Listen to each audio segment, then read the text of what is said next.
அபி வீட்டில் வந்து எல்லாருமே பேசிகிட்டு இருக்காங்க. அப்போ வந்து அபி என்ன பண்ணுறாங்க, இந்த மாதிரி நான் சம்பாரித்து வந்து கண்டிப்பாக நான் சொன்ன நகை, அதுக்கப்புறம் மோதிரம் எல்லாத்தையும் வாங்கி வைப்பேன்.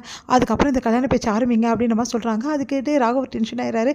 என்னதான் நினச்சிட்டு இருக்க உன் மனசில் ஏதாவது சொல்லி வந்து இந்த கல்யாணத்தை வந்து நிப்பாட்டணும்னு நினைக்கிறியா அப்படின்னோடனே, அதெல்லாம் நான் நினைக்கல அப்படின்ற மாதிரி சொல்கிறாங்க. அப்போ கூட கௌரவமாக நான் எதாவது பண்ணணும்னு தான் நினைக்கிறேன் அப்படின்ற மாதிரி சொல்கிறாங்க. இங்கே பாரு, ஏதாவது பேசி கெடுத்து வைக்காத, சும்மா அமைதியாயிரு அப்படின்ற மாதிரி சொல்கிறாங்க. உடனே வந்து அபியோட அப்பா சொல்கிறாரு, அபி சொல்கிறது நியாயம்தான், வந்து உங்கள் வீட்டுக்கு வரும்போது கூட எதுவுமே செய்யலை அப்படின்ற மாதிரி தான் சொல்கிறாங்க. அதனால் வந்து அபி சொல்கிற மாதிரியே வந்து அவள் பண்ணட்டும், அவள் பண்ணோன்னே இதை பற்றி பேசலாம் அப்படின்னு சொல்கிறாங்க. உடனே வந்து எவ்வளோ நாள் ஆகும் அதுக்கு அப்படின்னு சொல்லிட்டு ஆகாஷ் கேட்குறாரு. கண்டிப்பாக சீக்கிரமே ஆகிடும் குட்டி பாஸ், நீங்கள் கவலைப்படாதீங்க, நைட்டு பகலுக்கு ஒர்க் பண்ணி எப்படியாவது நான் சம்பாரித்து வச்சிருவேன் அப்படின்ற மாதிரி சொல்கிறாங்க. இங்கே பாரு, என்ன தான் வந்து பண்ணாலும் உடனே வந்து பண்ண முடியாது, நாள் வேறு குறிக்க போகிறாங்க, சீக்கிரமாக நிச்சயம் வச்சுருவாங்க, அவ்வளோ சீக்கிரம் உன்னால் பண்ண முடியுமா அபி, ஏன் அபி சொன்னால் புரிஞ்சுக்க மாட்டேங்கிறோன்னே, கண்டிப்பாக அபி பண்ணுவா, அபி மேலே எனக்கு நம்பிக்கை இருக்குதுன்னு சொல்லிட்டு அவங்க அப்பா சொல்லிடுறாரு. அதனால் ராகவும் ஆகாஷும் என்ன பண்ணுறதுன்னு தெரியாமல் வந்துடுறாங்க.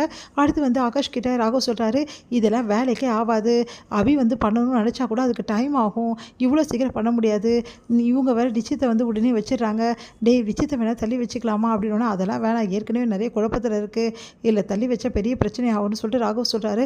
ஆமாண்டா, நீ சொல்கிறதும் கரெக்டு தான், ஒரு வேளை வந்து வேணாம்னு சொன்னாலும் சொல்லிட்டு வாரு அபியோட அப்பா அப்படின்னு சொல்கிறார். இப்போ என் கல்யாணம் வந்து சீக்கிரமாக நடக்காதடா, முதல்ல நிச்சயம் நடக்கணுமே, என்னடா இது இப்படி சொல்கிற, வேறு இந்த மாதிரி அபி வந்து பண்ணிட்டு இருந்தாலும் எப்படி நிச்சயம் நடக்கும், சரி இதுக்கு வேறு வழி இருக்குது, அபியை எப்படி வந்து கண்ட்ரோல் பண்ண எனக்கு நல்லாவே தெரியும், நான் பார்த்துக்கிறேன் அப்படின்னு சொல்கிறேன். டே என்னடா பண்ண போகிற, அபி எதுவும் ஏடா கூடமாக பேசிடாதுடா, அவங்க டென்ஷன் ஆகிட போகிறாங்க, அதெல்லாம் ஒன்றும் ஆகாது, அபிக்கு நல்லது தான் நடக்கும், நீ கவலைப்படாதுன்னு சொல்லிட்டு போகிறாரு.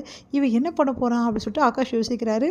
அடுத்து வந்து இங்கே முரளி வந்து அபி வந்து எப்படியாவது அந்த ரெடி பண்ணக்கூடாது அந்த நகையை, அதுக்கு ஏதாவது பண்ணியே தீரணும்னு சொல்லிட்டு அவங்க சித்திக்கிட்ட சொல்லிட்டு இருக்காரு. இங்கே வந்து என்ன வந்துன்னா, அபிக்கு வந்து பெரிய ஆர்டர் கிடைக்குது, அதனால் அபி ரொம்ப சந்தோஷம் அடைகிறாங்க.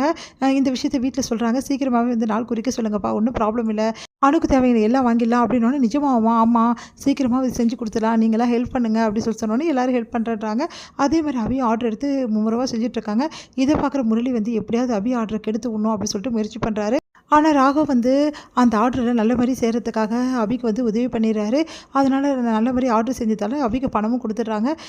வந்து இங்கே ஆகாஷ் வந்து இவ்வளோ சீக்கிரம் அபிக்கு வந்து இந்த ஆர்டர் கிடச்சிருக்கு, பணமும் கையில் வந்து வாங்கிட்டாங்க அப்படின்னா இதுக்கெல்லாம் காரணம் நீ தானே ராகவ் அப்படின்னோடனே அமைதியாக இருக்காரு. எனக்கு நல்லாவே தெரியும் ராகவ், நீ தான் அபிக்கு வந்து இதெல்லாம் செஞ்சுருக்க, இதுக்கெல்லாம் உனக்காக செஞ்சடா, அபிக்காக செய்யலை அப்படின்னோடனே, டேய் உன்னை நினச்சா எனக்கு ரொம்ப பெருமையாக இருக்குடா, என் கல்யாணத்தை வந்து சீக்கிரமாகவே வந்து நடத்திடுவாங்கன்ற நம்பிக்கை எனக்கு இருக்குது, அனு நம்ம வீட்டுக்கு வந்துடுவான்ற நம்பிக்கை இருக்குது அப்படின்னு சொன்னோன்னே, சரிடா முதல்ல வந்து நிச்சயதார்த்த வேலையை பார்ப்போம், இது சத்தமாக சொல்லாத, யார் காது கேட்டுச்சா இது ஒரு பிரச்சனை ஆகிடும் அப்படின்னோடனே, சரிடா அப்படி சொல்லிட்டு போகிறாங்க.